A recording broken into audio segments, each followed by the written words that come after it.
C'est le 7 décembre 1993 que ce qui était encore une rumeur quelques jours plus tôt a été officiellement annoncé aux Ivoiriens. Le père de la nation, notre chef d'État bien-aimé, n'est plus. 28 années se sont écoulées, mais ce jour reste encore gravé dans la mémoire collective.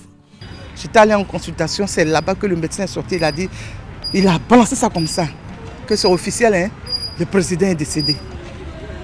Mais là, j'ai failli piquer une crise. Moi, je ne me dis pas qu'il est décédé, hein. Il se repose. Les jeunes générations ne l'ont pas connu, mais le portent en estime. J'ai entendu parler de lui à l'école. C'est lui qui était le premier président de la Côte d'Ivoire. Et c'est à cause de lui que la Côte d'Ivoire a connu son indépendance. J'étais encore petit quand il décidait, mais j'en ai entendu beaucoup parler. C'est 30 années qu'il a passé pour le développement de la Côte d'Ivoire. Même si après sa mort, le pays a connu tout ce qu'on sait, mais je sais que lui s'était battu pour la paix.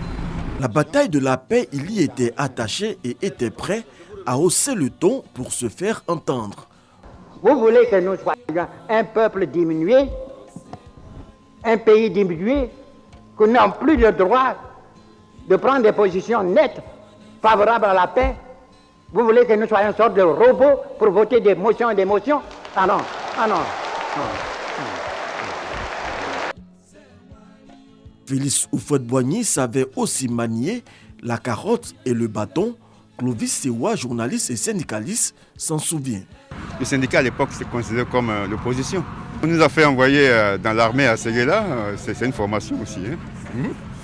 Bon, une punition, formation, bon. On en est sorti quand même ragaillardi quand même, un peu plus mûr. Oui, on connaît mieux les réalités politiques. Décédé à Yamoussoukro, le 1er février, la dépouille du défunt est transférée à Abidjan pour recevoir les hommages. Le 5 février, le cortège funèbre reprend la route de Yamoussoukro. Félix Houphouët-Boigny sera enterré le 7 février dans le caveau familial qu'il se plaisait à présenter à ses invités. C'est ma tombe à moi. 28 ans après son décès, de nombreux Ivoiriens continuent de pleurer la mort de celui qui aura incarné la vie politique du pays pendant plus d'un demi-siècle.